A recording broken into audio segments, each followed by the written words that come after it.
I think we can start now. Dr. Bharti.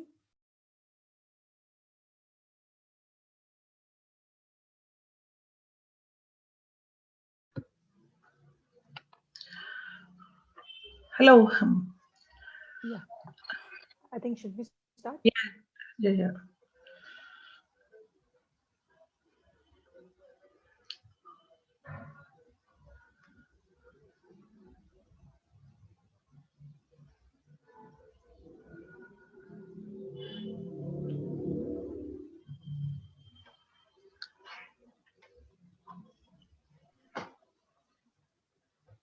Hi, good evening to one and all present here.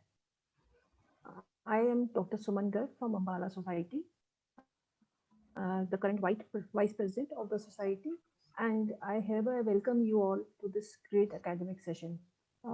This session is organized by Foxy in association with WHO India for respectful abortion care. Dr. Suman, you need to raise your voice, I think. The volume is a bit Okay, low. I'll try my best. Is it not audible clearly? A little low. It is coming little low. Yeah. Right. This respectful abortion care has been arranged by Foxy in association with WHO India by the Parliament. So, a brief background to what is happening. In a historic move to provide universal access to reproductive health services, India amended the Medical Termination of Pregnancy Act 1971 to further empower women by providing comprehensive abortion to all. This new MTP Act expands the access to safe and legal abortion services on therapeutic, eugenic, humanitarian, and social grounds. 50 years from the passage of MTP Act of 1971, this amendment is an evolutionary landmark addressing some of the challenges that we all pose during routine clinical activity while providing abortion care services. And it is around 15 million abortions carried out in India every year. So it is imperative now that the recent changes are disseminated to each and every one of us, the gynecologists and the other doctors who are providing the abortion services, so that we can help these women in a better way. In collaboration with WHO India, the Ministry of Health and Family Welfare, through the Samarth initiative, is supporting this dissemination of evidence-based information to accelerate the achievement of universal reproductive health in India. So I would like Dr. Bharti to say a few welcome words and then we start with the talk. Hello, dear friends. Dr. Bharti. We welcome you all. This program is hosted by Karnal and Ambala Gynae Society. So we want every gynecologist to know all these laws and methods of doing it. Just it is a refreshing session, because for a long time we were expecting that some change should be made in the MTP laws. So that has been done, and that should be incorporated in our day-to-day practice. So what are the new amendments? These will be first introduced by in this today's session by Dr. Suman Garg. She is secretary.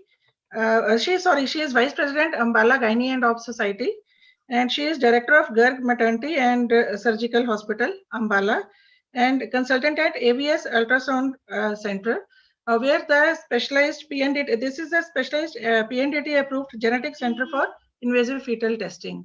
So I welcome Dr. Suman Garg for the first session.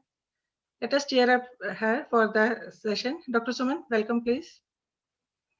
So please share your slides. Thank you.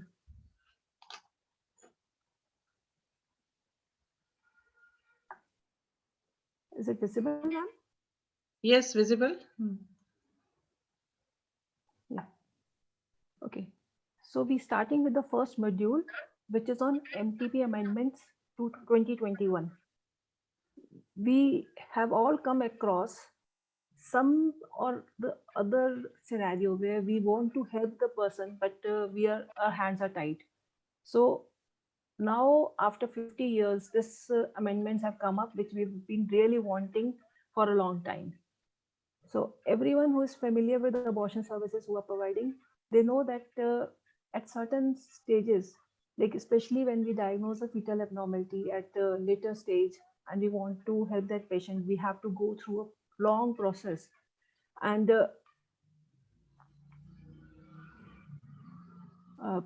that is how these laws are going to make things easier. Just a little background that before the MTP law, 1971, actually abortion was penalized. It was illegal to voluntarily terminate a pregnancy, and it was a criminal offense. The act actually was made to legalize the abortion services so that we can actually help women, those who do not want to continue the pregnancy. Because before this, if anyone was actually terminating a pregnancy, they were punishable under Indian Penal Code. So these laws have actually been brought up for helping the women, to help them get the abortion services at a safer place and in a legal way. So what we are going to look now is what are the new laws and what are the changes in these laws. Background that unsafe abortions in India, they lead to mortality, morbidity, and hamper women and girls' full participation. Whilst in medical college, we have seen many number of, there was a separate ward of induced septic abortions. Women go to any guy or layman person in the nearby areas and get abortions done with anything that we can not even actually think of. So 8% of maternal deaths per year are due to abortions, which is a third leading cause of maternal mortality rate. And nearly 2 out of 3 of the abortions are performed, they are deemed unsafe as per definition. Nearly half of the pregnancy-related deaths are in women and girls aged under 24 years. So what we want to say here is that if abortion is available more freely, that it is the number of people who are providing abortion care services are increased, and they can be done in a safer way, these things can be brought down, and especially young girls who don't want to continue the pregnancy. So by the World Health Organization, when is abortion considered safe? Is it should be both by safe methods as well as by a trained person. If any of the two criteria is not filled, we'll only say that it is less safe or actually unsafe for the mother. So Medical Termination of Act Amendments 2021, they are safe and comprehensive care, which is actually mandated by law. We cannot say that if we wish, we will do this. If we don't feel like, we cannot do it. But no, we have to follow these rules. So let's take this one by one. What are the modifications in the MTP Act? Modification is the requirement of provider. The previous Act 1971 said that the requirement of opinion of one provider for MTP up to 12 weeks, and between 12 to 20 weeks, we needed an opinion of 2 providers.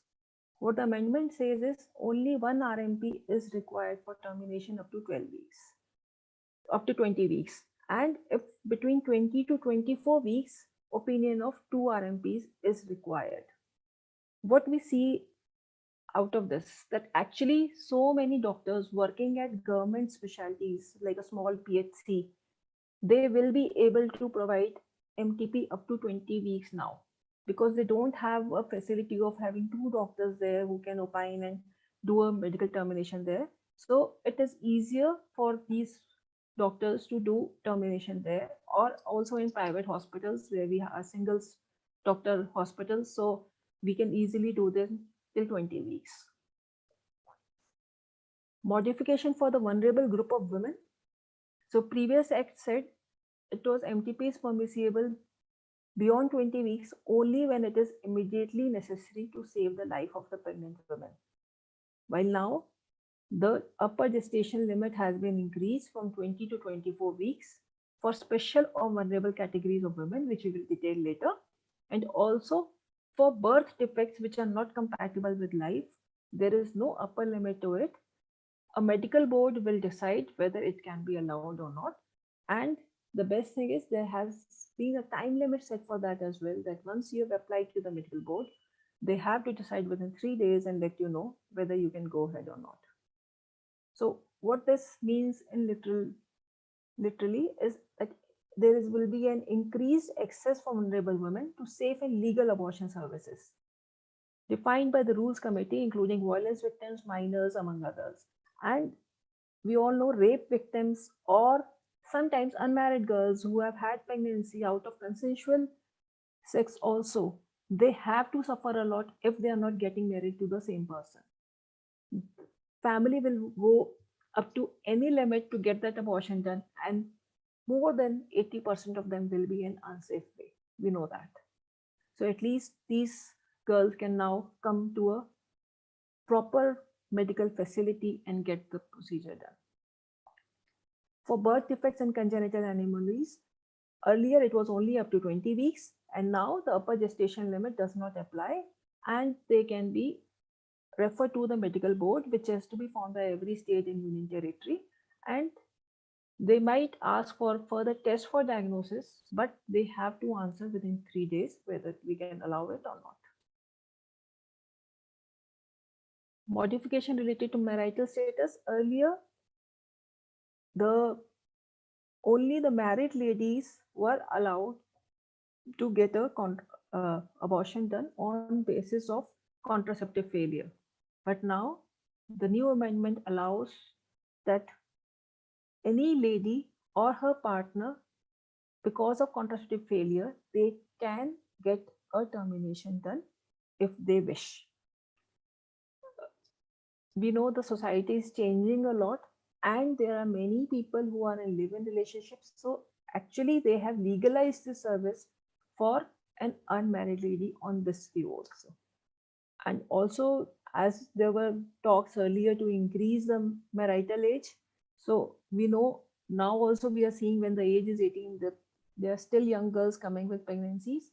And if the age is increased, definitely as the society is getting westernized, or we can say it is getting modern, we are going to face more and more number of such women. So it is better that we have a legal way of helping them.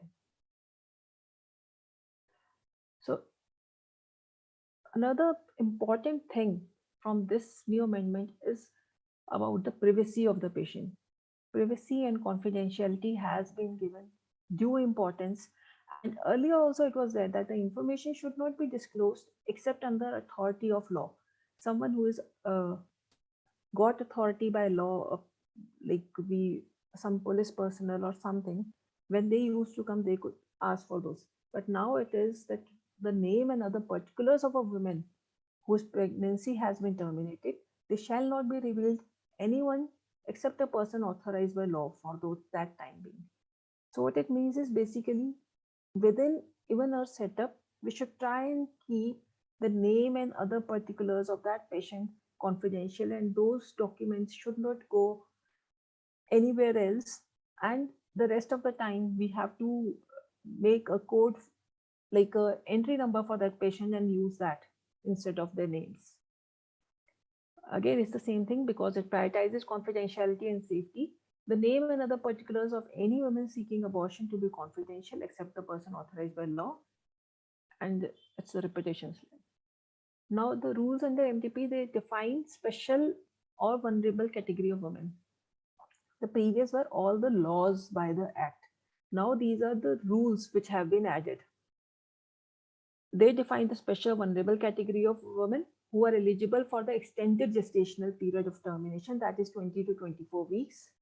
The norms for the RMP have been actually extended. More and more people can now actually provide abortion care so that it is more freely available. The powers and functions of the medical boards formed for each state, and they are mandated to provide timely evidence-based decision. So in the medical board, there should be one gynecologist, one pediatrician, and one radiologist. Apart from that, they can still add more number of people if needed.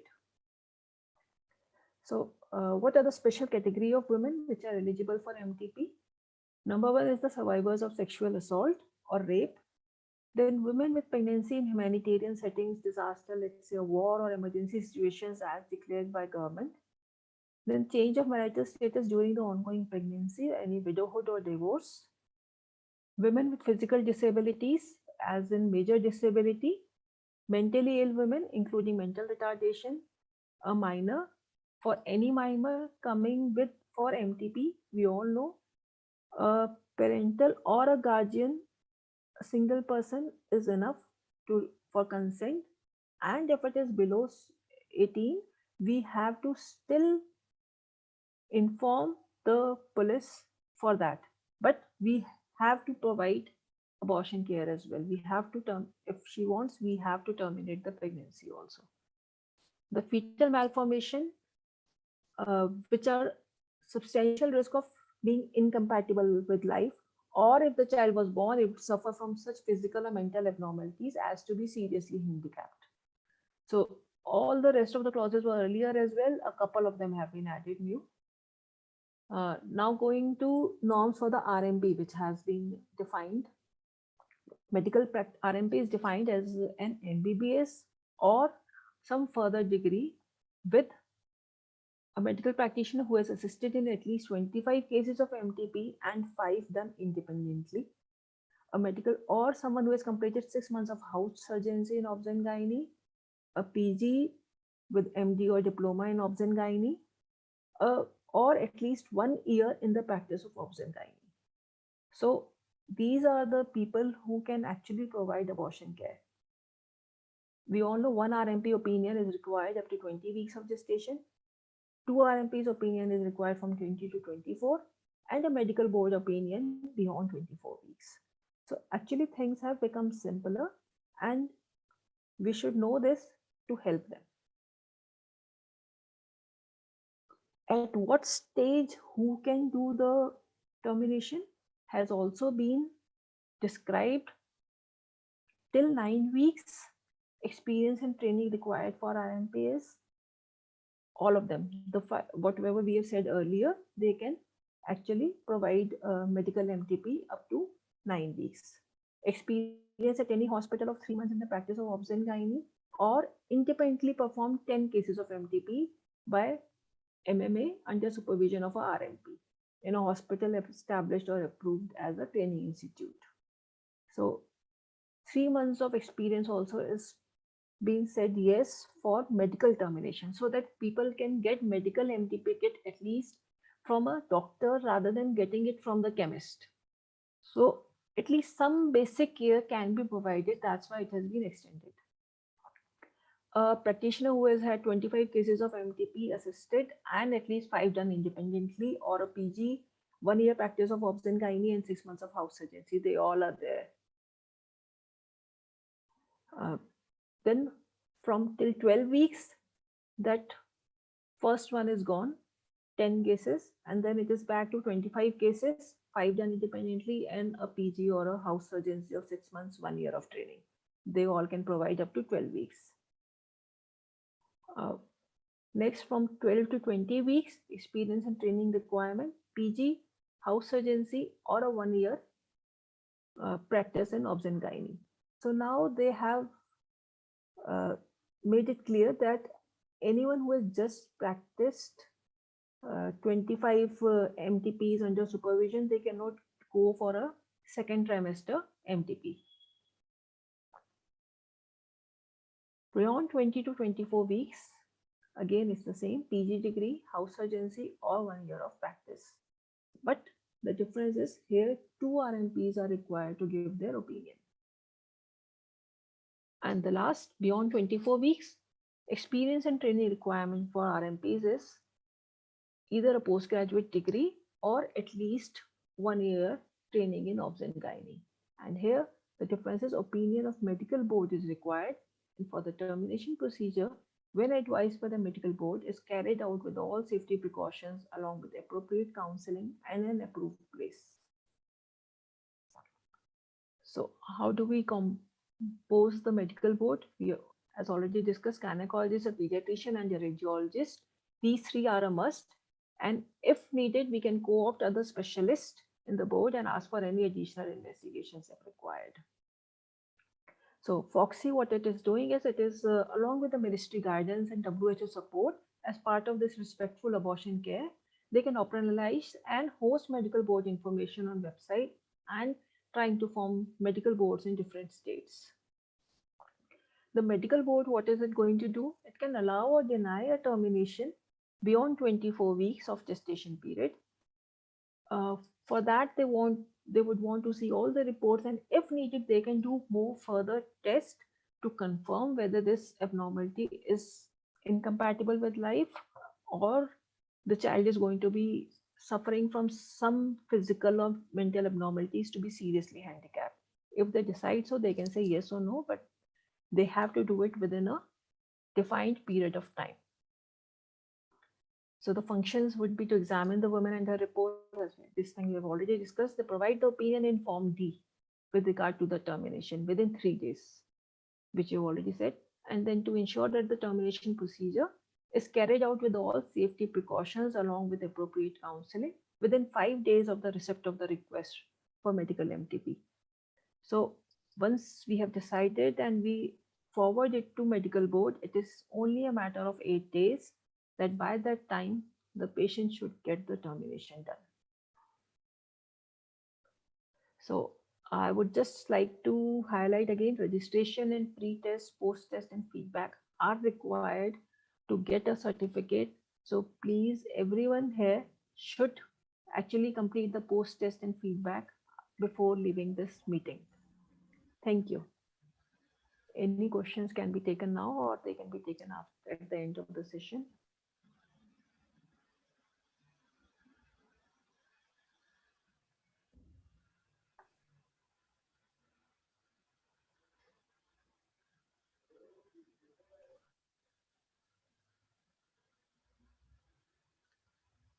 So Dr. Suman, next. Hello. If you have any question, please put them in the chat box.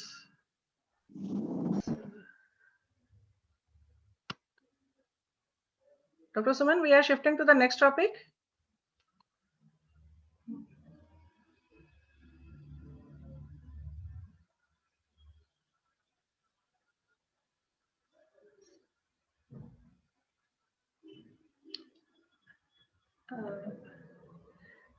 Now coming to the next thing.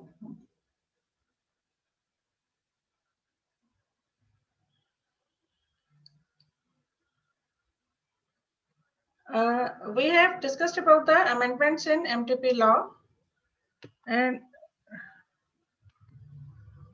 now what are the methods by which we can do the abortion? I am Dr. Bharti Kalra, President, Karnal Obs and Gynae Society, and I am presenting the updates in technology.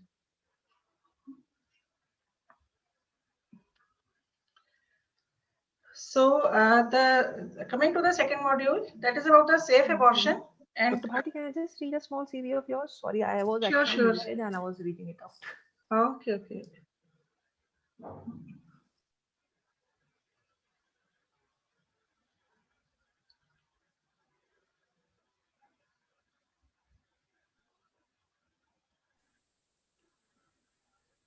Dr. Suman?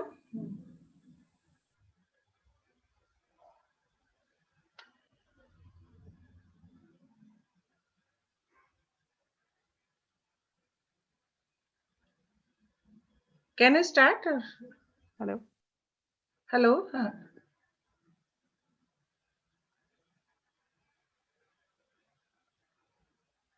Dr. Suman seems to have lost her internet. I think it's freezed.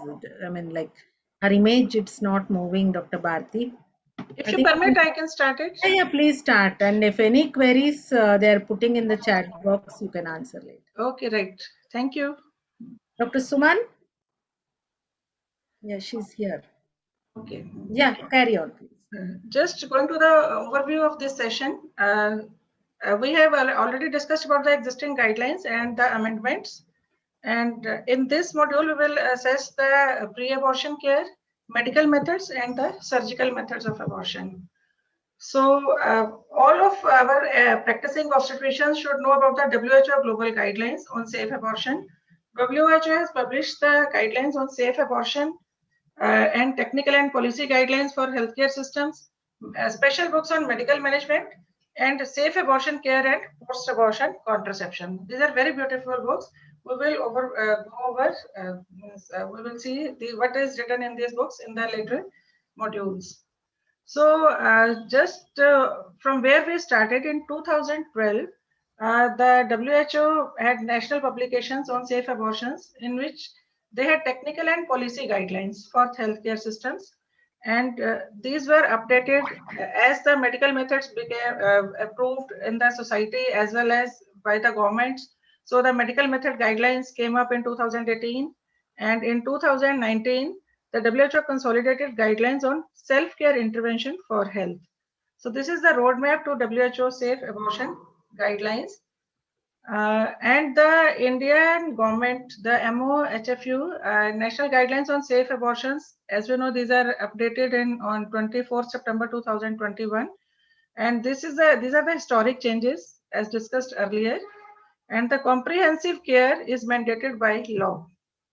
So the all guidelines have three key areas in the management of abortion safely, which include the pre-abortion care, the method of abortion, and aftercare and follow-up, which includes the post-abortion contraception and counseling.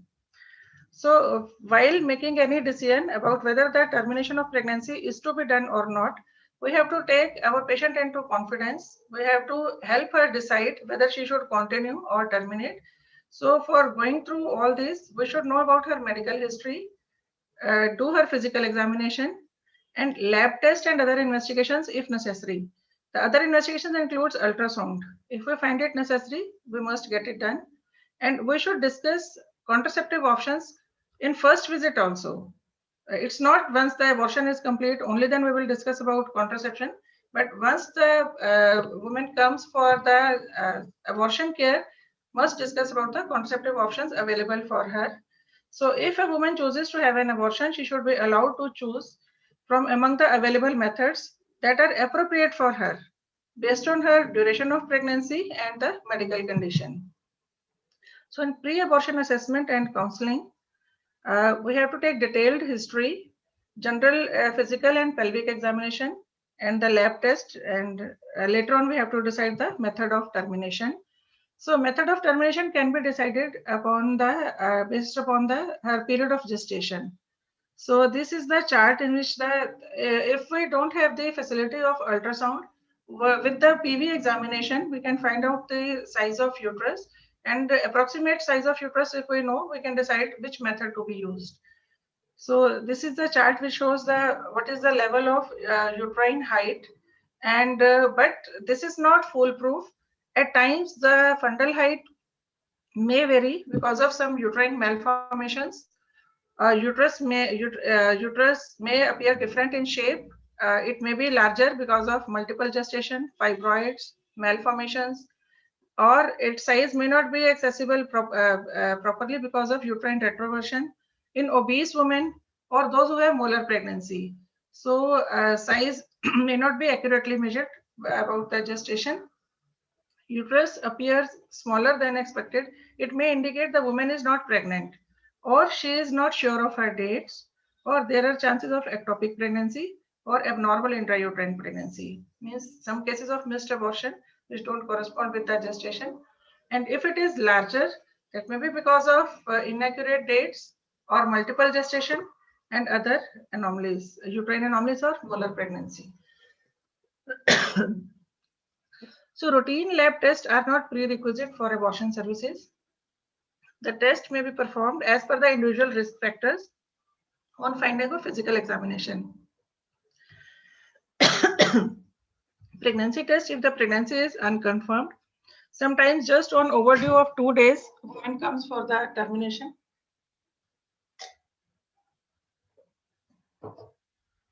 So in those cases, confirm it with the pregnancy test. If she has pallor, then hemoglobin levels, blood group testing, HIV testing, and sexually transmitted infections screening should be done. Lab test depending upon her medical history. So according to law, ultrasound is not necessary unless to diagnose the pregnancy, not certain, or suspecting ectopic or missed abortion. In counseling, ask about what she thinks about her termination of pregnancy and what are her reasons for terminating. And inform her that if she has to decide, she should decide early because early abortion is safe and it should be done by the trained person. discuss about the available methods of abortion and risk and warning signs associated with the abortion method, particular abortion method. And without contraception, she can get pregnant as soon as 14 days after an abortion. But this is a common scenario. Once after abortion, they don't adopt any contraceptive method, they end up in pregnancy again. Resumption of her normal activities, including sexual intercourse, we have to guide them, and any other follow-up care if needed, and must take informed written consent and decision to accept post-abortion contraceptive services. Even if she is not willing for contraception, she should be provided with abortion services. So on clinical management, if it is less than 12 weeks, she can try medical MMA, that is the medical methods of abortion, or MVA, that is the vacuum method of termination. And if it is more than 12 weeks, then the tablets in the form of mifepristone, misoprostol, or only misoprostol, and dilatation and evacuation can be done. But dilatation and sharp curettage is not recommended at all. So Government of India recommends medical methods of termination can be applied up to the 9 weeks only, in which if it is the gestation is up to 7 weeks, that is the 49 days of pregnancy, the mifepristone 200 milligram oral, and after 24 to 48 hours, 800 microgram misoprost, sublingual, buccal, vaginal or oral, any route can be given. And the similar regime, because up to 7 weeks, 400 to 800 dosage can be given, and 7 to 9 weeks, 800 microgram of misoprostol is needed. So this is the same, that early pregnancy medical methods are successful, chances of their success are more, and in later stage the vacuum aspiration is better. So mifepristone, just a quick review, that is the antiprogestin, inhibits the action of progesterone, interferes with continuation of pregnancy, and misoprost causes cervical softening, uterine contraction, and expulsion of products. So what are the advantages of tablet mifepristone and misoprostol? What is the regime we follow? As in routine, we give mifepristone 200 milligram on first day, and if a woman is RH negative, offer her a low dose injection NTD, that is the 50 microgram, at the same day only. And the misoprostol is administered up to 7 weeks, 400, and then 7 to 9 is 800 microgram.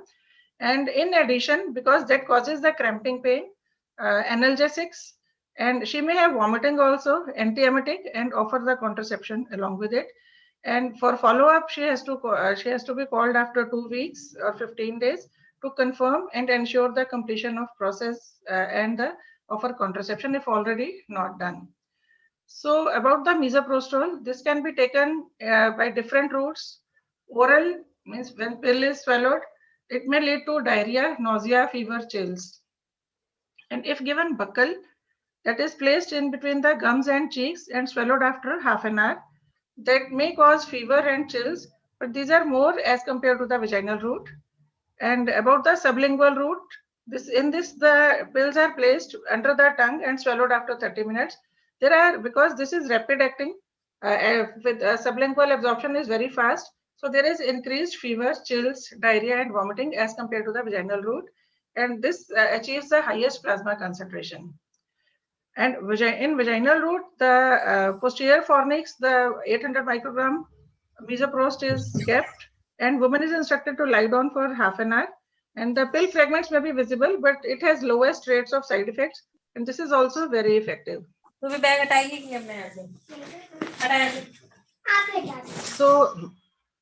that was up to 9 weeks. And what about from 9 to 12 weeks? During that phase, if the medical regime is tried, that is a mifepristone and misoprostol combination, the same dosage schedule will be followed. But alternatively, misoprostol alone can be given in the 800 microgram buccal, pervaginum, or sublingual route. And we have to counsel our patients that vaginal bleeding for 2 weeks is normal after medical abortion. And in rare cases, it may last up to 45 days. So what are the provisions for medical methods of abortion services? They should be available at primary care level with the referral system in place for all required higher level care. because at times the bleeding is very severe, the pain is very severe, patient may get the feeling of shock or sudden hypotension. In that case, where she has to reach, where she has to get her evacuation done, for all the contact details are to be given once these medical method services are given.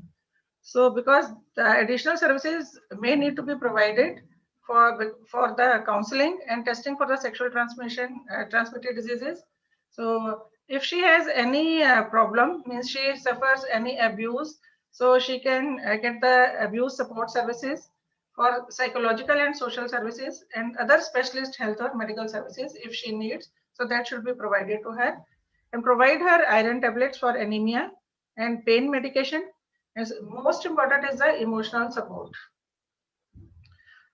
In routine, the follow-up care, follow-up visit is not necessary in uncomplicated medical abortion, but it's better if they come for follow-up at around 14 weeks for confirmation that abortion is complete and for acceptance of contraceptive services, and moreover the emotional support.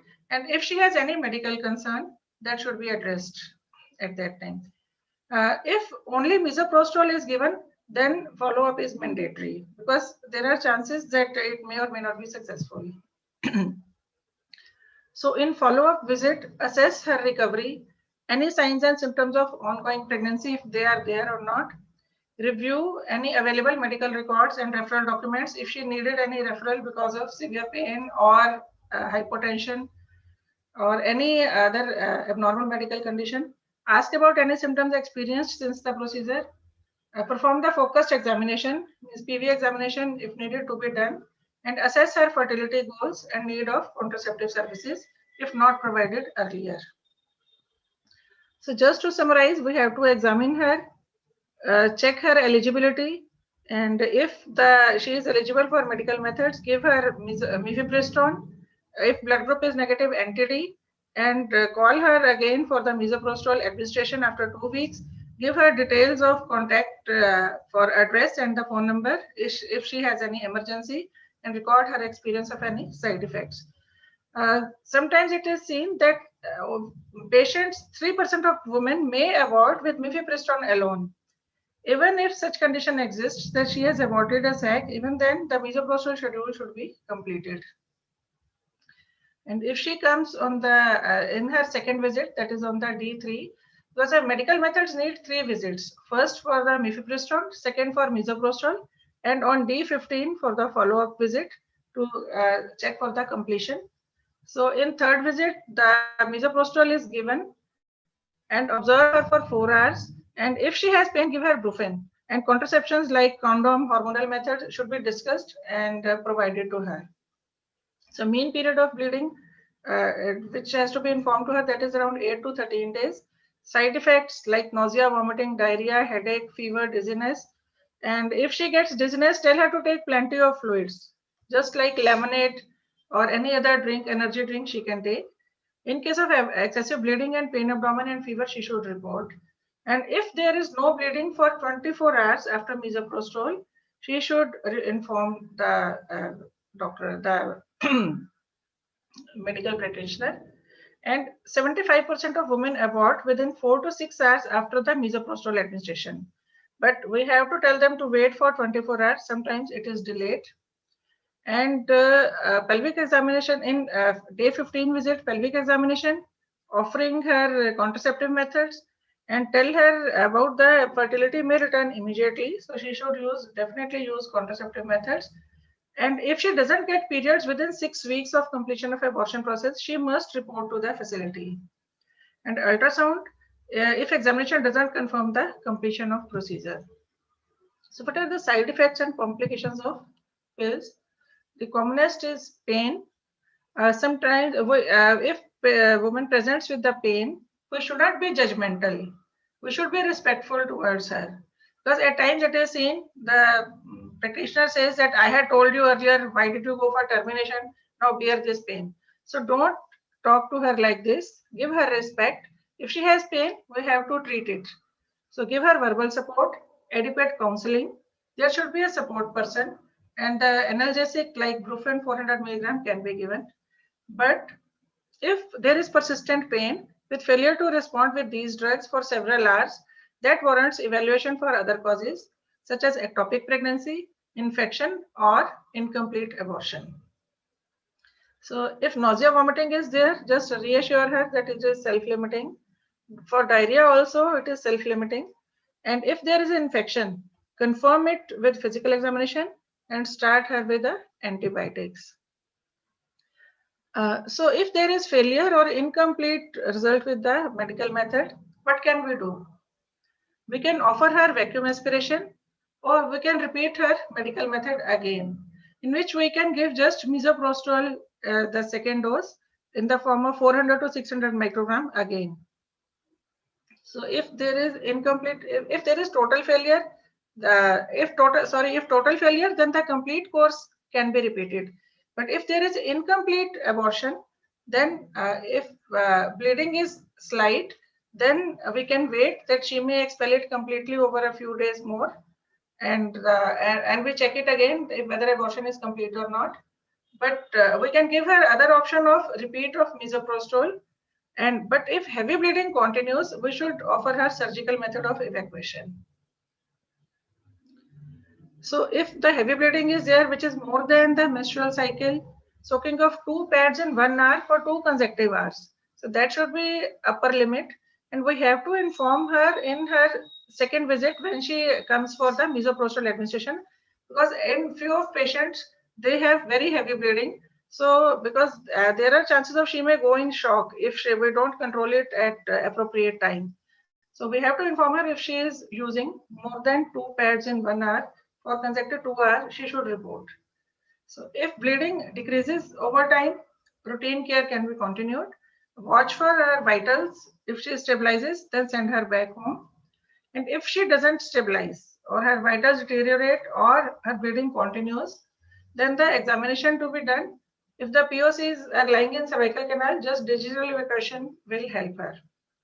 If she becomes stable, okay, the same treatment can be continued observe it for 1 more hour. But if bleeding still persists, and then go for ultrasound, minimal decidual bits, then wait and watch. These may be expelled over time. But if the products of conception and the decidual bits both are present, seen on ultrasound, then she can be offered Misoprostol 600 microgram or 400 microgram sublingually. Sublingual is better than the oral tablet, so that is the preferred route. Or if her vitals are deranged, she is not stable, bleeding very heavily, offer her vacuum aspiration. And on ultrasound, if she's the features of continuation of pregnancy are seen, even then offer her vacuum aspiration. And recording and reporting of MMA. Since the medical methods come under purview of MTP Act, the documentation is similar to that of the vacuum aspiration procedure. And so for this, it is mandatory to fill Form C, that is the consent for pills, Form 1, that is the RMP opinion, then monthly reporting form, and admission register for the case records. So all these forms have to be filled for pills also. So the other surgical methods for the first trimester abortions. So these are the vacuum aspiration, that is the recommended technique for surgical abortions of pregnancies up to 12 weeks. So we can use the vacuum aspiration up to 12 weeks from the since conception up to 12 weeks, or this is a preferred method after 9 weeks, especially 9 to 12 weeks gestation. So WHO recommends the manual vacuum aspiration as the safest method. The procedure should not be routinely completed by sharp curettage. So just the overview of the vacuum aspiration methods. That is a handheld aspirator used to generate vacuum. This is attached to cannula 4 to 12 millimeter in diameter. And this cannula's number correspond to the period of gestation. This can be used in multiple settings, including those without the electricity. And this is very easy to use. So a pass or easy grip name cannulas are used. So if the 8 weeks of gestation evacuation is to be done, use the 8 number cannula. So this is the easy grip cannula, which has two-sided openings. We can see here. So if we rotate it this way and the posterior one, if we just rotate it clockwise, anti-clockwise, all the products come in the syringe. So If at this gestation the manual method is not working, the electric vacuum aspiration, that is EVA, that can be used because that generates the more vacuum, more negative suction is there, and this can accommodate cannulas of that MVA also for the with the correct size tubings. So the same cannulas can be used for the syringe as well as with the vacuum device. And sometimes if gestation is more, the cervical priming is needed for introducing the cannula into the uterine cavity. This may be considered for women with pregnancy of any gestation to prepare cervix. So recommended methods for first trimester surgical abortions are either we can give oral mifepristone 200 milligrams 24 to 48 hours in advance, or misoprostol 400 micrograms sublingually 2 to 3 hours prior to the procedure, or misoprostol 400 micrograms can be given vaginally 3 hours prior to the procedure, or laminaria tent can be placed intracervically 6 to 24 hours prior to the procedure. Misoprostol gives quick and better results once the patient visits the facility. So immediate at entering, after consent, we can give her misoprostol. That gives good results.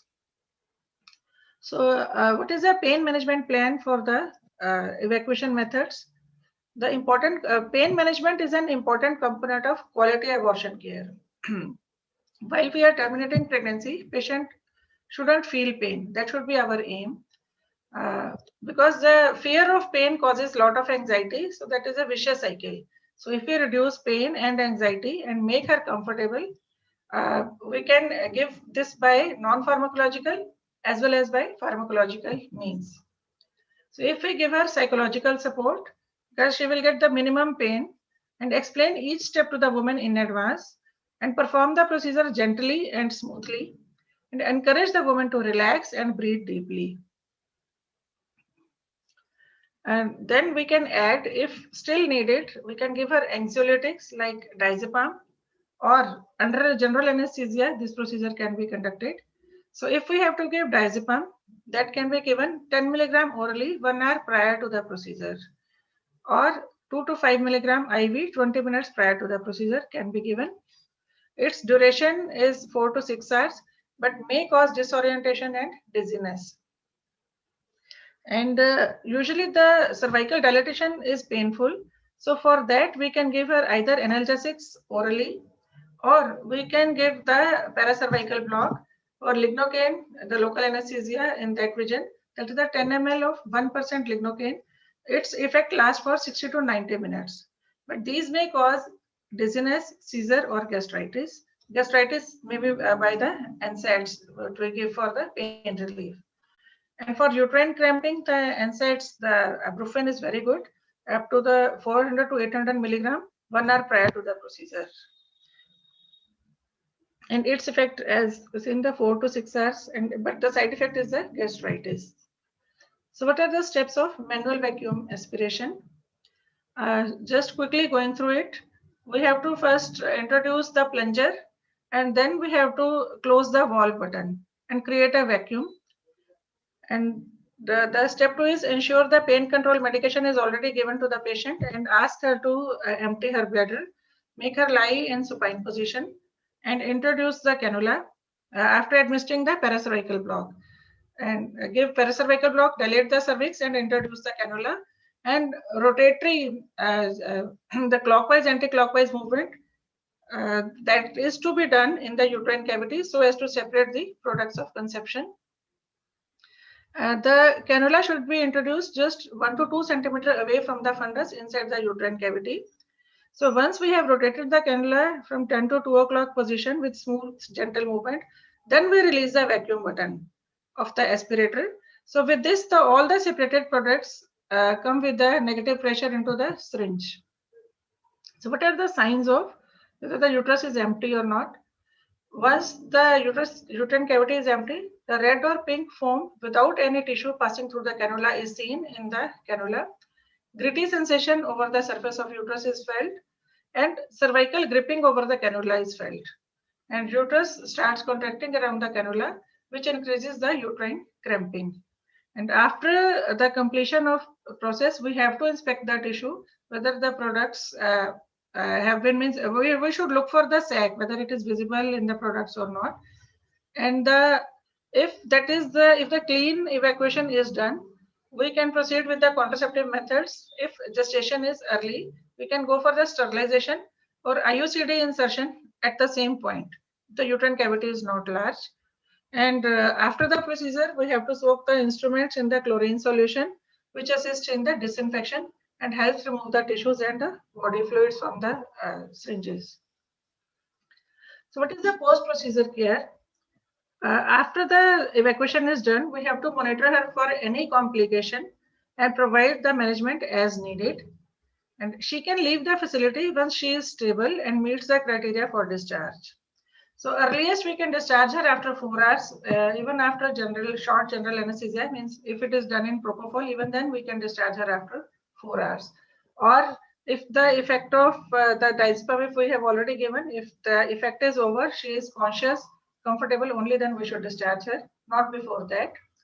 Ensure that the woman has all necessary information and medication prior to leaving the facility, and document all the outcome of the treatment, including any adverse events in the facility register and her record card. And for aftercare, the management of abortion complications.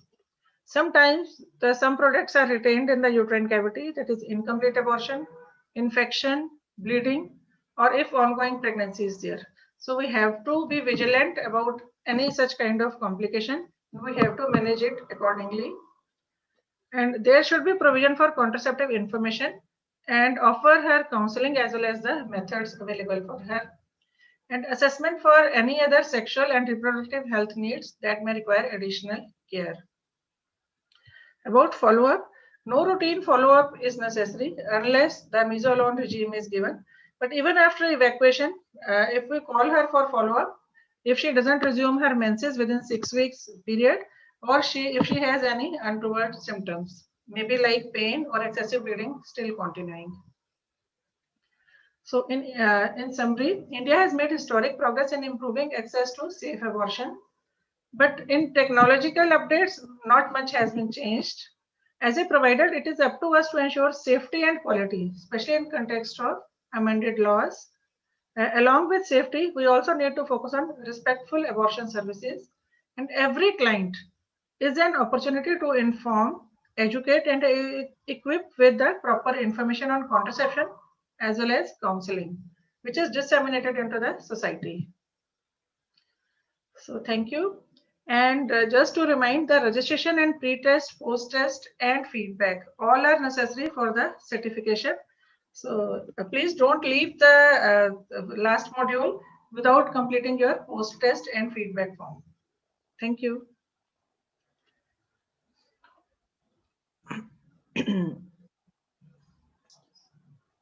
Shall I go ahead, Dr. Bharti, with the third one? Yes, sure. Thank you. I'll share my screen. Ma'am, just to give a brief introduction of you, because not many people are Very familiar. brief. No, Dr. Suman, just a brief 2 lines would do. Yeah. So that, you know.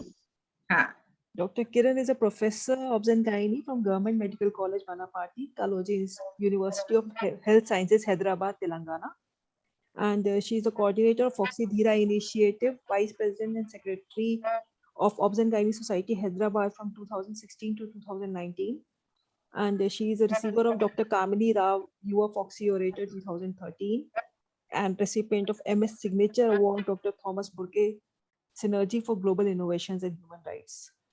And co-author 2 books and peer reviewer for Jogi 2021. So I welcome Dr. Kiran. It's a privilege. Yeah, thank you. Thank you, Dr. Suman. Actually, when Mr. Ajay sir has put this up, that one slot has to be filled in. So I was more than happy to join your societies. Just a second. It's a privilege. Yeah. Can we, Madam Shriman here? Yeah. Madam, before you share the slides, you have a videos in the slides, Madam. So click on share, and at the left at the bottom side, you'll have share sound and optimize for video clip. Can you share? Otherwise, Shriman. Okay, present? ma'am. I'll do it. I'll do Yeah, it, ma'am. that would be better because, Okay, ma'am. yeah, you just do it from your end. So I think all the queries here have been answered except the regarding forms. Forms, I think only the form one, the opinion form is our doubt. But the only thing which has changed is up to 20 weeks, it's one RMP, then up to 24 weeks, it's two RMPs. So everything is empty. Then we can fill in the old forms itself is what I feel. But still, I would make this clear from the central team, the master trainers who trained us, and any new information, I'll pass it on to Dr. Suman or Dr. Bharti.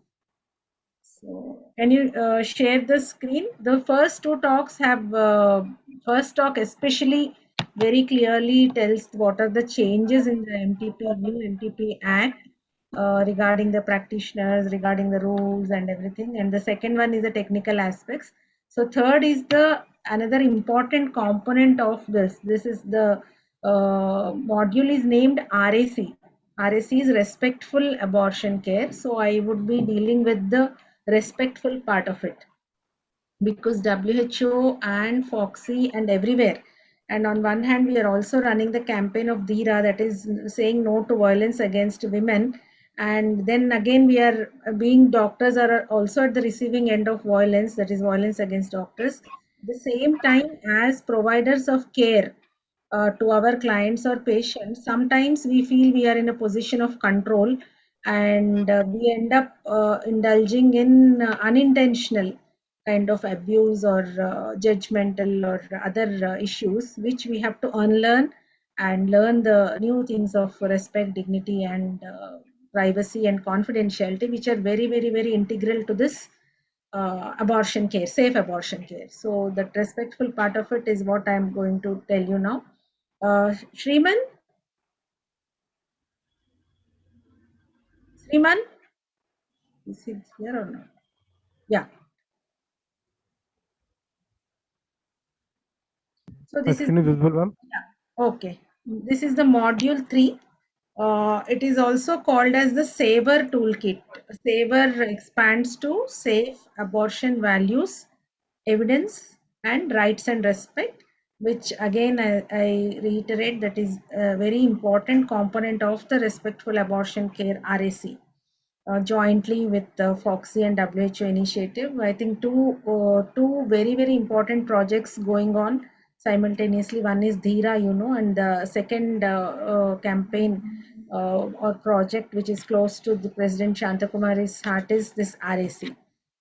Next slide, please.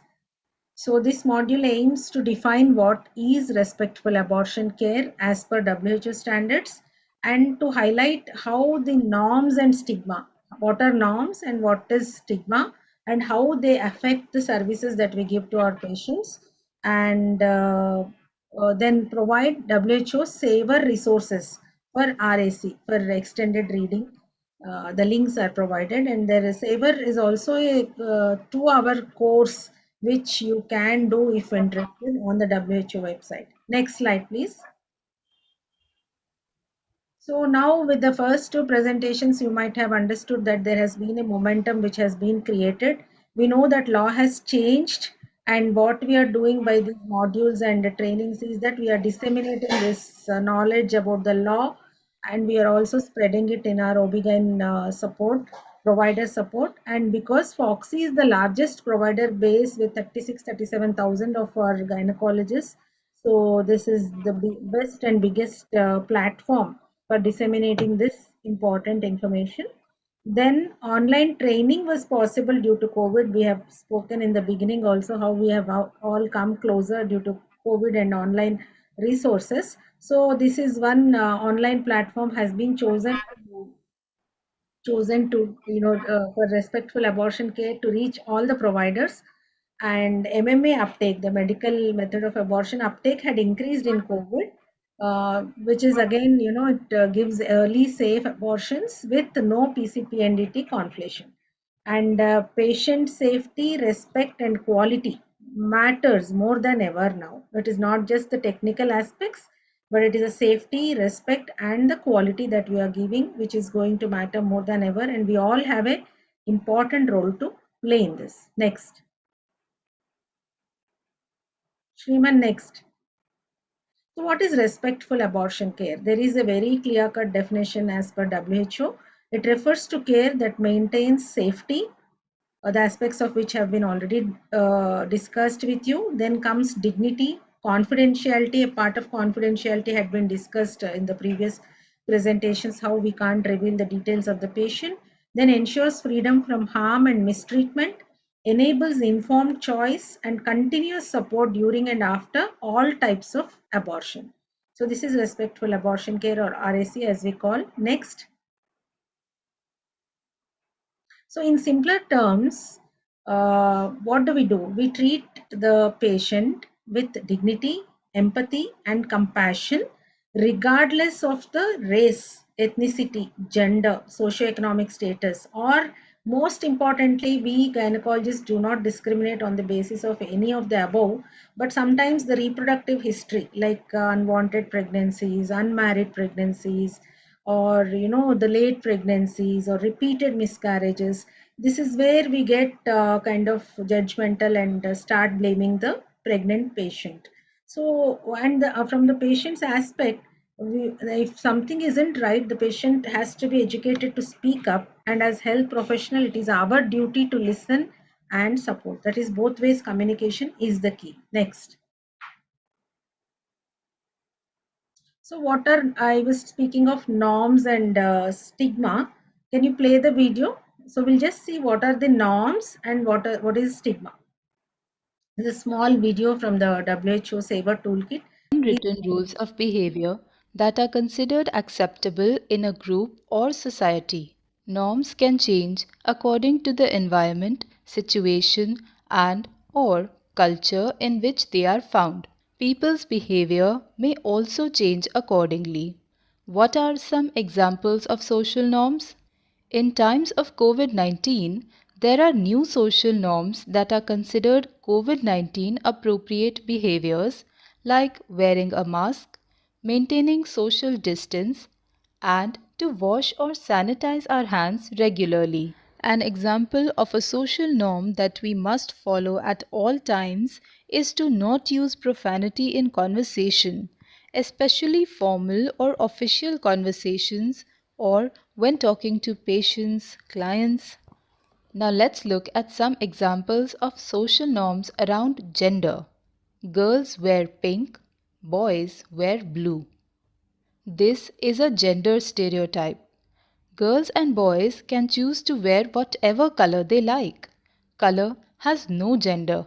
Men should be working, strong, and not show emotion. Women should be caring and nurturing and stay at home. Men should work and make money. Women should take care of housework and children. There is no need for women to own or inherit property. Now let's look at a few examples of norms around sexual and reproductive health.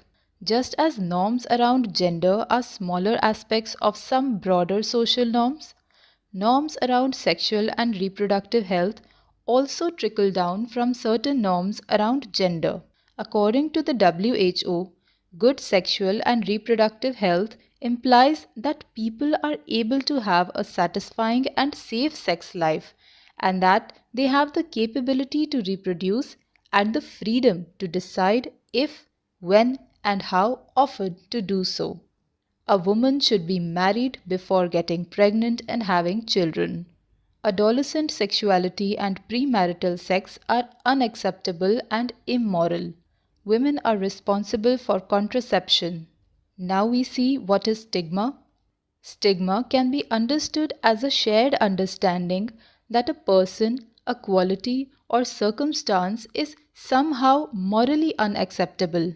What are examples of sexual and reproductive health stigma? A shared understanding that sex before marriage is morally wrong and or socially unacceptable.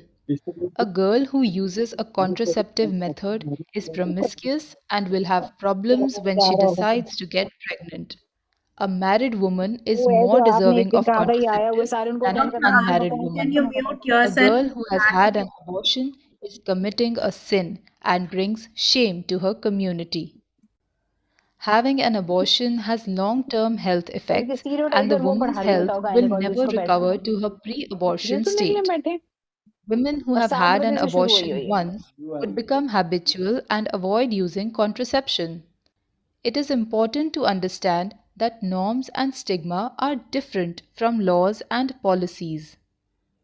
For example, an unmarried girl seeking abortion is considered immoral due to stigma, whereas, as per law, sex selective abortion is illegal in India. In this exercise, we explore how social norms and stigma influence access of reproductive health and rights, how people experience SRH stigma, the impact social norms and stigma have on our actions personally and professionally, and the impact they have on the actions of others personally and professionally. Yeah, next. So this is what is about norm, stigma and laws, entirely different. So the stigma need not be legally wrong, whereas what is legally wrong, it might not be considered as a stigma or a wrong thing in society. For example, a sex selective abortion or unmarried pregnancy, etc. So what are the stigma and norms perpetuate? What do the stigma and norms do? They perpetuate disrespect and abuse. That is the reason we have to know about this stigma and norms. So what are the categories of disrespect and abuse? Physical abuse, that is slapping, verbal abuse like shouting, screaming, sexual abuse. These are certain types of abuse. Then saber and discrimination, the video which we have seen, and failure to meet professional standards of care, poor rapport between women and providers, shaming them or shouting at them or judging them or commenting about the choices and about their decisions, and health system conditions and constraints because of the lot of patients or lack of infrastructure or lack of facilities. Also we tend to become abusive. That is also a fact which we all know. These are the various disrespectful behavior and abuses, including slapping and intimidating physically can happen. It's a fact that we know. And what are the rights of the women? The freedom to seek protection from all the harm and ill treatment, right to information, whatever information she seeks has to be given, and protection under laws, whatever the MTP law and the POXO laws and other allied laws give. Then her right to give informed consent, and also her right to refuse the procedure or the decision that we take, and our respect for the choices and preferences. For example, she might want only MTP and not contraception, though we advise, but we cannot judge her for her choice. We only need to respect and then counsel again and tell her again. And then dignity and quality, not compromising on the quality of care. And her the right of all the women is also to have a timely health care and to the highest attainable level of health, liberty, autonomy, that is autonomy is to decide for self determination, and freedom from coercion, forceful sterilizations. Or we have seen that changes come. We used to have a lot of camps and sterilization and targets for achieving sterilization or even contraceptive practices. Now it is only we have to counsel and we have to help them choose. So this coercion aspect has gone out from our family planning and contraceptive and abortion practices. Next. Shriman, next. Yeah. So there are 12 domains of respectful abortion care. Again, it could be a little repetition, but these are the two domains. One is being free from harm and mistreatment, privacy, confidentiality, dignity, respecting the choices, engaging with effective communication, that is developing soft skills, and that is again informed consent, access to support systems, maintaining the quality, providing equitable abortion care, competent and motivated providers, and provision of contraception advice and commodity security, and continuation of care and counseling at every step of pre-abortion, during abortion, and extending to the post-abortion period also. Next.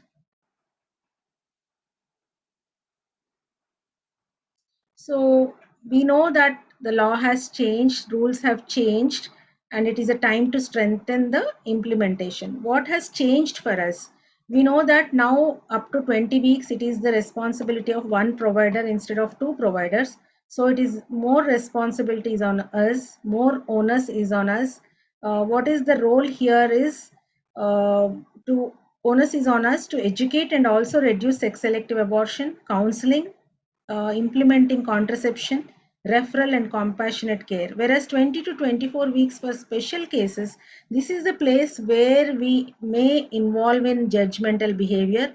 This is the area where we have to focus on giving sensitive and judgment-free timely services. And again, we have to prioritize confidentiality and safety in this, especially because this 20 to 24 weeks is for special cases. Vulnerable women, victims of sex abuse, or war zones, or widows, or unmarried girls. This is the place, this is the time zone of 20 to 24 weeks where we have to be extremely careful in providing privacy, confidentiality, and sensitive and judgment-free services. Can we go to the next? Next. This is again a long video. Yeah, play To it. talk about abortion, a guide to right-based messaging. Abort a child is medically inaccurate as the fetus is not yet a child. So Terminate a pregnancy is terminology commonly we used. have to avoid. However, some people prefer to avoid this as terminate may have negative connotations for some people. For example, terminator or assassinate. In some contexts, the word abortion can be perceived as negative. Niman, In can these you go forward situations, in the it may be video? helpful to avoid the word completely and use What, madam? Please skip this video. Okay, ma'am. Yeah, we'll go to the next. It is kind of repetition, only tells us to avoid certain words and certain discriminatory terminology. Next slide. Okay, ma'am.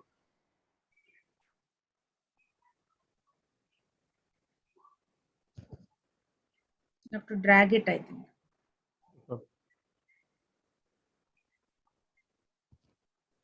This video should I play, ma'am? Yeah. This is the Saver toolkit.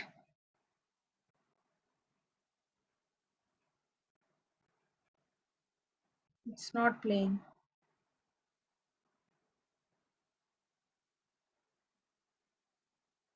No woman should die due to an unsafe abortion. And when abortion is provided, it should be given in a legal and evidence-based manner with quality, safety, dignity, and respect.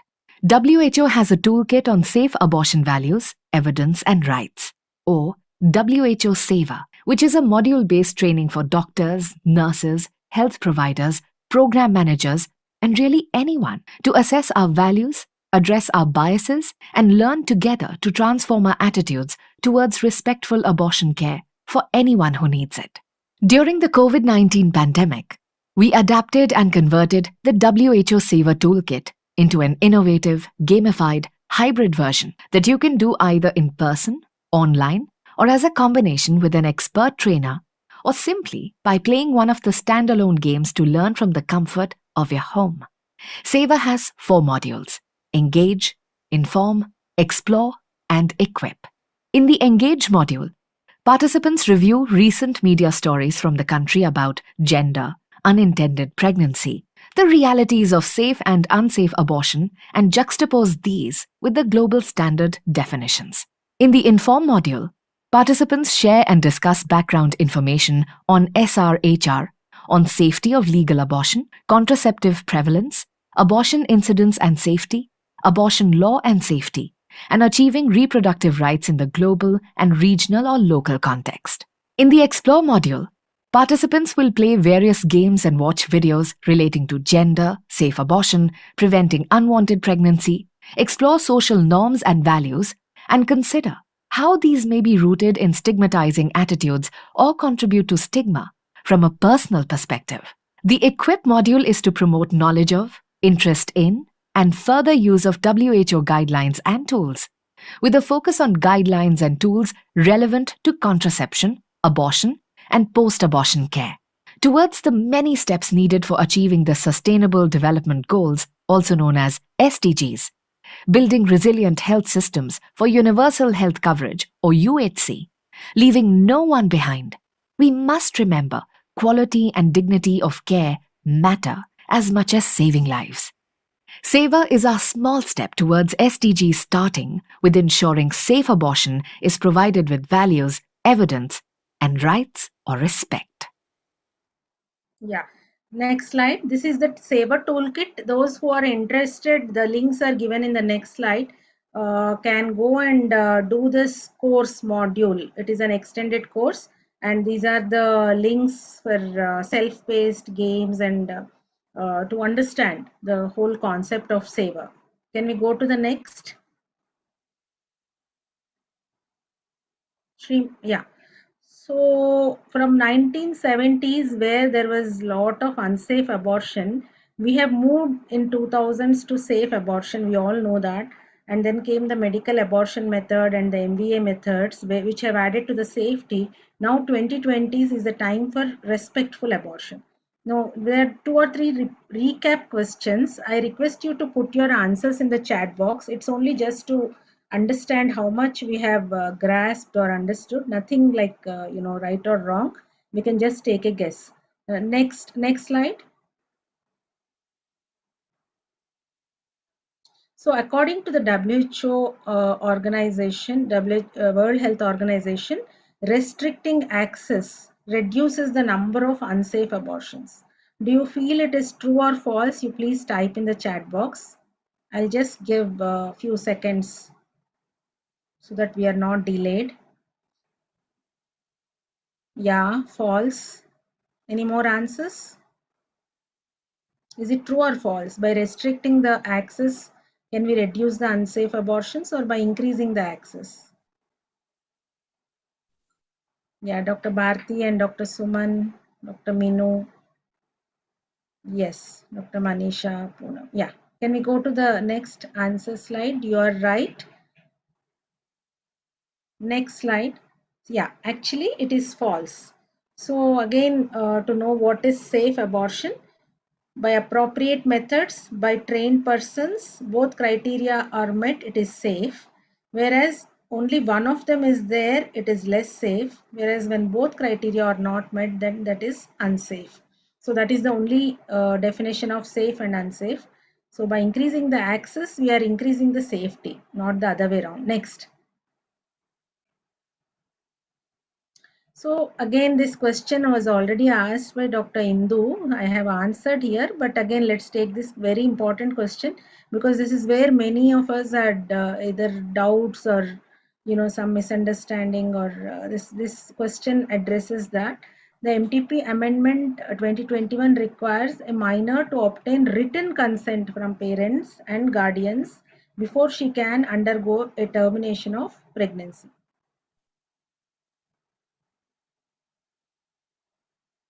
So varied answers: true, true, true, false. Dr. Bharti said false because she's one of the master trainers. Dr. Shubhangi, false, true, false. Dr. Suman, false. Yeah, next slide, please. It is false. It is false. POXO reporting, again, as we have told, is still needed, but abortion services should not be denied below 18 years. And the presence of an adult who comes as a guardian and their consent is enough. The parents need not give written consent, or the legal guardians need not be there. Any adult who accompanies a minor and gives consent is enough as per law. But again, our constraints, our situation, then everything we have to understand.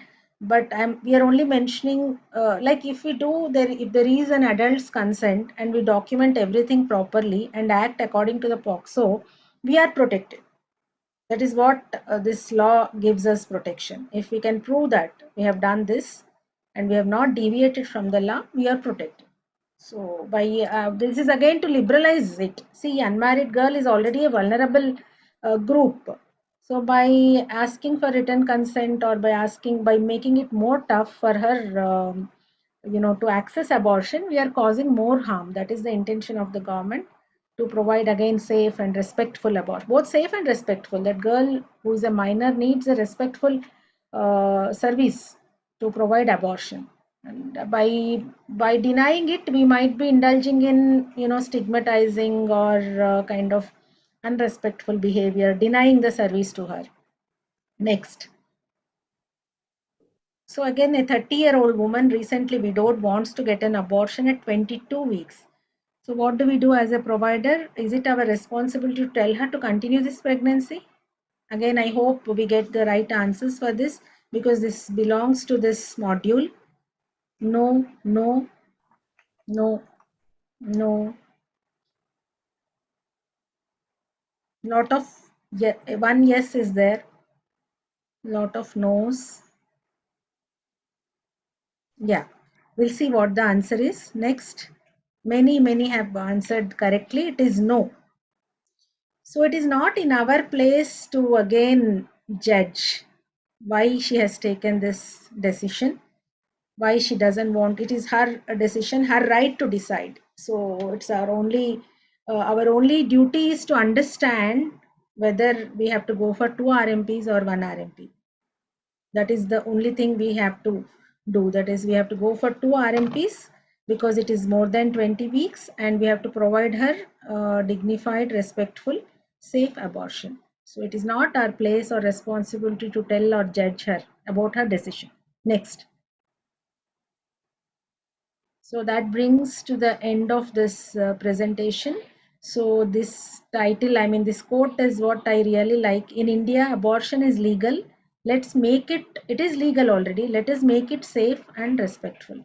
And as part of the Samarth, that is safe abortion made available respectfully throughout health systems. That is Samarth Bharat, Sampurna Bharat, with Foxy, WHO together have made this module. With this I end, and thank you for having me here. Thank you, Dr. Kiranmai, for this interactive session. This was very informative. I think most of the doctors have got their doubts cleared in this session. Dr. Manisha has raised, thank you, Dr. Manisha. It's only a clapping, I think. Yeah. Now I invite Dr. Ishika Nain. She is assistant professor at Agroha Medical College, what we call that is named as Agroha Medical College for us, and she has special interest in high-risk pregnancy and vaginal surgeries and the preventive oncology. So I invite her for the next module. Welcome, Dr. Ishika. Thank you, ma'am. Thank you for the kind introduction. Good evening, everyone.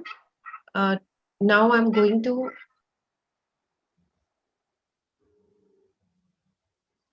the last module for this training.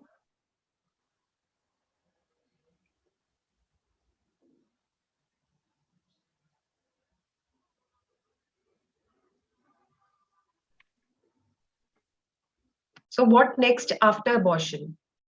After abortion, you should always counsel the couple about the family planning. So we will discuss in this module about pre and post-abortion family planning counseling, leveraging the technology for referrals and online consultations. So to begin with, what is counseling? Counseling is a structured interaction in which a person voluntarily receives emotional support and guidance from a trained person in an environment that is conducive to open sharing of thoughts, feelings, and perception. Why is it important in pre and post-abortion counseling is because it is an integral part of comprehensive abortion services, and it is as important as the procedure. The woman may need help in decision making in while for choosing the right method for abortion, as well as whether she needs contraception after that, what kind of contraceptive she wants to use, and wherever needed, the spouse should also be counseled in some cases. So pre-procedure counseling. In pre-procedure counseling, we help the women to decide about the termination of pregnancy. If she decides to terminate the pregnancy, what method she wants to choose, we help the woman to decide that also. And after that, we ensure that there is delivery of the complete information about the procedure. And after the procedure, help the woman to adopt a proper contraceptive method. So how do we counsel? The counseling involves ensuring privacy and confidentiality. We should be non-judgmental and be sensitive, and should establish a rapport with the woman and her partner, and use simple language and allow the woman to clarify her doubts. And if she has made up her mind for termination of a pregnancy, we should assess her for the procedure.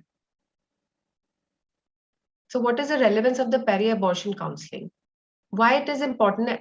Because after abortion, there is quick return of fertility, and this is abortion time for the contraceptive acceptance, because at that time she's undergoing abortion, she's facing physical and mental problems at that time, so she is more receptive to contraception. So peri-abortion counseling for family planning procedure is very important at that time. She should also be, even if she wants pregnancy again, there should be minimum 6 months gap before next pregnancy. So for that gap also, we should offer contraception. And contraception sometimes also give health benefits and better future pregnancy outcomes. So 90% of women-related abortion-related maternal mortality can be prevented by ensuring the contraception. Then pre-abortion family planning counsel, when to start and what to counsel. We have to start the counseling from the first visit only. And exceptions are when the abortion is maybe she's having recurrent abortion or missed abortion. She wanted a pregnancy, but she landed up in abortion. In those cases, grief management should be there, and this kind of counseling should be delayed. And what should be counseled is the importance of opting for a family planning method. Why it is important? Because there is immediate return of fertility after abortion. Even after 10 days to 4 weeks, the fertility will return. So we should counsel her for the help with the choices, and method-specific counseling should be given. Wherever there is high-risk behavior, the counseling is even more important. If the woman is not willing for any contraceptive method, we should not refuse MTP. That is the motto of the respectful abortion care, that in any case, we should not refuse MTP. We should not coerce the woman to accept any contraceptive method. Even in medical colleges, we do that. Like, if you don't want to go for a tubectomy or for copper T, we will not do MTP. So this type of practices should be stopped. So we will try and counsel her after the procedure. If she is not willing, call her for follow-up in a week's time and counsel. Assessing the suitability. How do we assess the suitability for family planning procedure?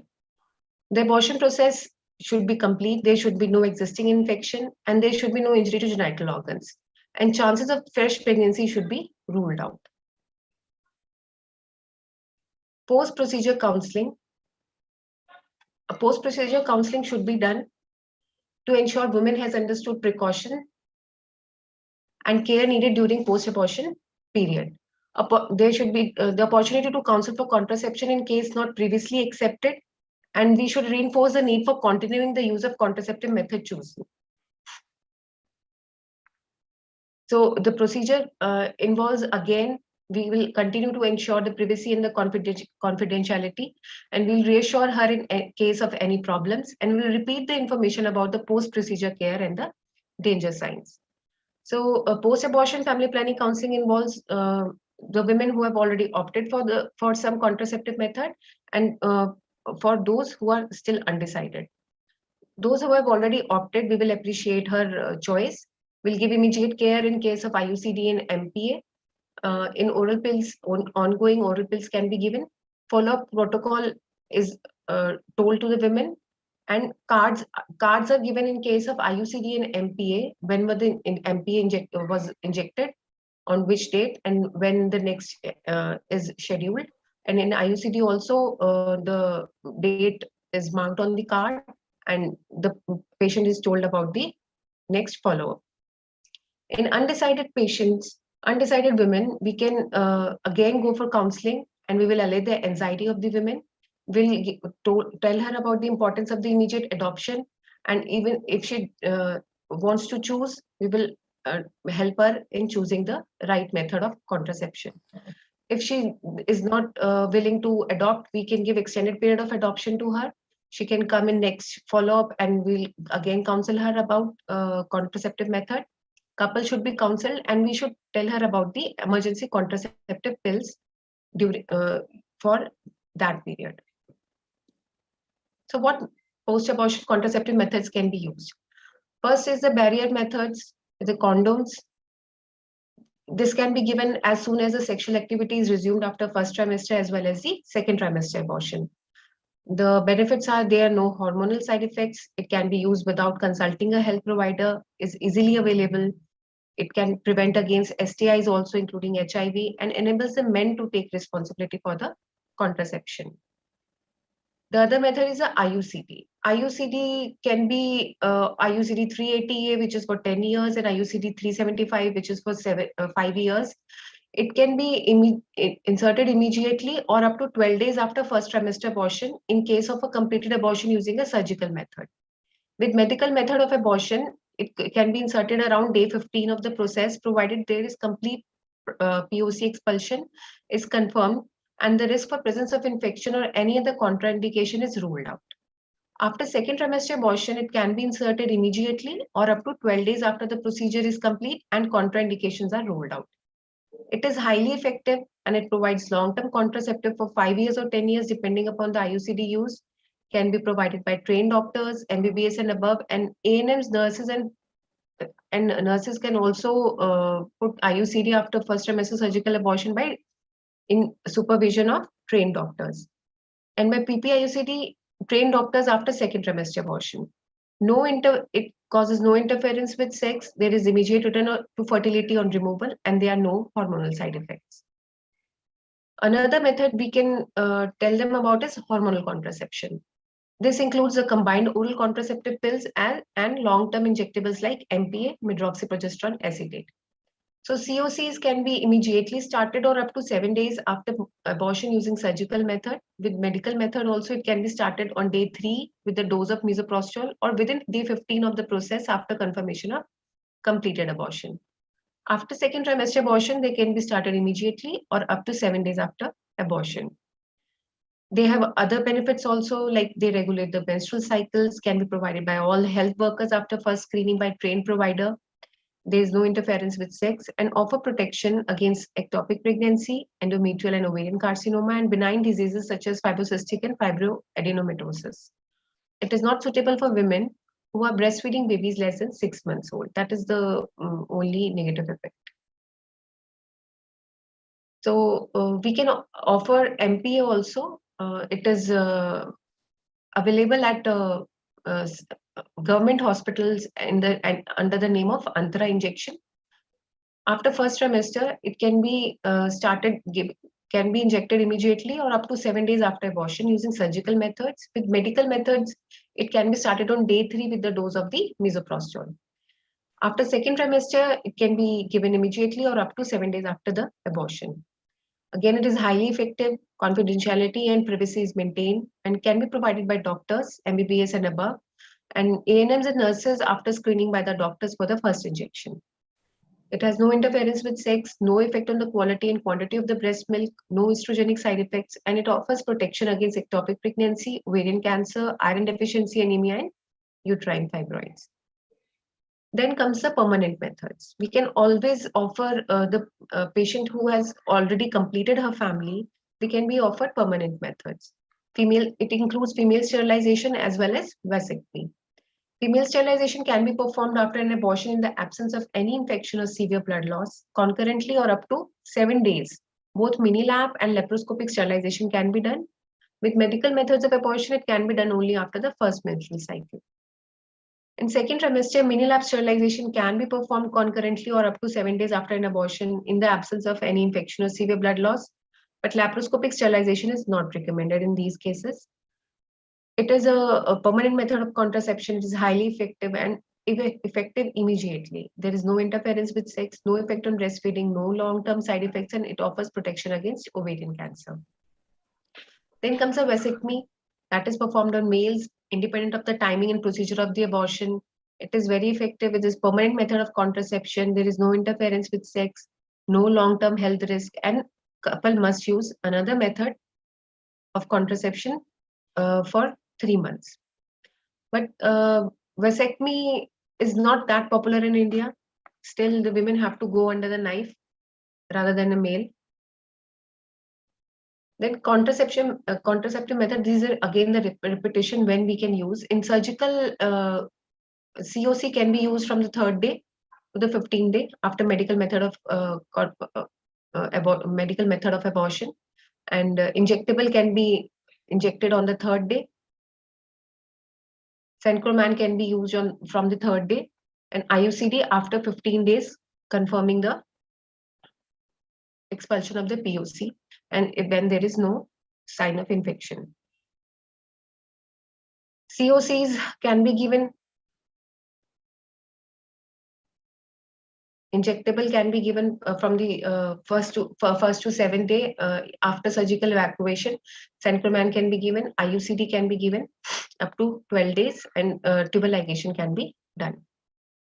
Now coming to the sexual and reproductive health services, the role of teleconsultation and other technology. This is coming up in a big way after COVID. So how can we leverage the technology in favor of our for our sexual and reproductive health services? We can this technology can be used in the form of teleconsultation, telecounseling, teleguidance, telereference, and telelinkage. So there are various websites from which the patient can take information, education, and communication. The website like Hamdo, social media like Ask Tanu and YouTube. There are infographics, helpline is available, and the patient education platforms like WHO, MOH, FW, and RCOG. From here, the patient can take information, they can educate themselves, and even the doctors can communicate with them after suggesting these websites. Now, what is the SWOT of teleconsultation? What is the strength, the weakness, opportunity, and the threat? The strength we have already seen in COVID era, it is growing strong. It is approachable throughout the process. Throughout the process, the patient is approachable through teleconsultation. The patient is made aware, spread out questions questions are answered at ease. But the weakness is there is no face-to-face communication and demonstration is difficult. But the opportunity is that the number of visits are cut down. The patient does not have to come down for each and every query she has. It is cost saving and privacy and comfort is maintained. But the threat is sometimes because of teleconsultation, there can be missed opportunity as well as misdiagnosis. So what the applicability of the component assessment is, what we can do through teleconsultation is we can assess, we can confirm diagnosis, and we can suggest for the contraceptive need. Then we can counsel through video conference and Zoom, and we can also follow up through the teleconsultation. So involving the hybrid services, we can decrease the visit. In cases of surgical abortion, we can go for only one visit. When the women come to you, you can offer the abortion, you can offer the contraceptive service, and the whole process is done in one visit. In medical method of contraception, of abortion, we need to have 3 visits. But all other things can be covered through teleconsultation. So what is the key message? That we have to realize the need of the post-abortion family planning. We have to bring the couple on board and strive for 100% of the coverage and capitalize on the basket and applicability in the post-abortal period. Technology as far as possible should be used, and we should increase its scope for entry in the comprehensive abortion care services. But we have to keep in mind the concerns also, that what is the policy, and malpractice should not be there. Service cost can be decreased by this, and the access to many more people can be done through technology. So adolescent reproductive health needs both online and offline care, because they need more counseling. And to end this, you have to remember that while registration also you gave pre-test, now you have to give the post-test and feedback form. Only then the certificate will be given to you. So in end, in India, abortion is legal. Let us make it safe and respectful. Thank you, everyone. This is the end of. Thank you so much. It was a wonderful talk, and I think all the 4 modules have been covered very nicely. I would ask everyone if there are any queries. We can take it now.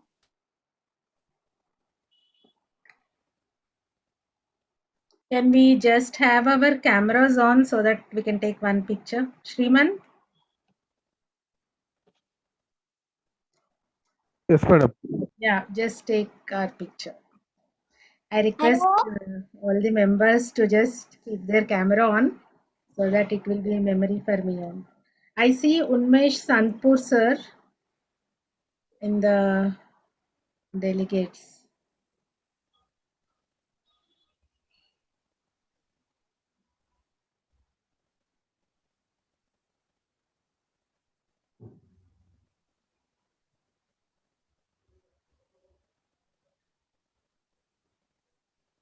Thank you so much.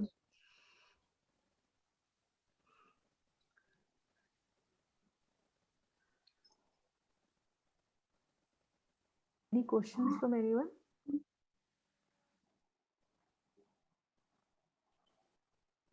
Is it done, Shriman? No, madam. I'll take a picture because no one has turned on the cameras. No one has turned on.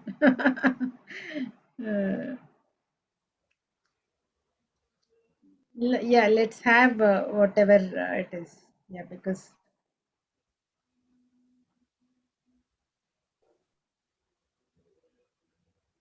take it, Shriman. Yes, ma'am. Done. Thank you. Thank you. Thank you. Thank you, Dr. Suman, Dr. Bharti, Dr. Thank Ishita. you. Thank you. Thank you, ma'am. Good evening. Good night. It was a Good night. pleasure. Mhm. So thank you, everyone. And I think we can leave the meeting now. Thank you. All the queries have been answered in the Suma, chat madam. box already. If anyone has any queries, Shriman, Sorry to interrupt you, ma'am. Yeah. Hello. Yeah, go on. Yeah, go on. Madam, I'm sharing a post-test link in the chat box, madam. Yeah. Ask the participant to click on that link, so they'll directly go to post-test and the feedback. They have to submit both post-test and feedback, then they'll get a certificates, madam. RAC certificates. Sure. So just give me a minute. I'll post the link in the group. Yeah, I think everyone has heard that. So we all need to go to the link in the chat box and complete the feedback form there so that we can receive our certificates.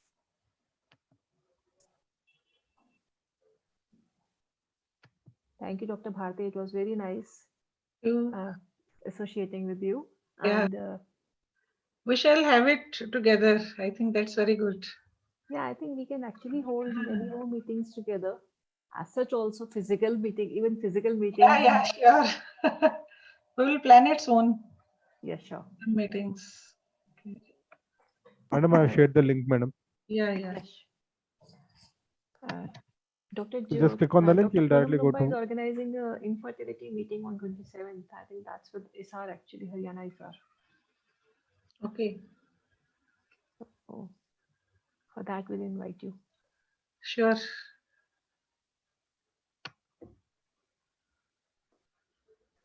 Okay, so I think we have got the link there, and everyone can get onto the link and submit the feedback, and then we can end the meeting. You can also do it. Get another certificate.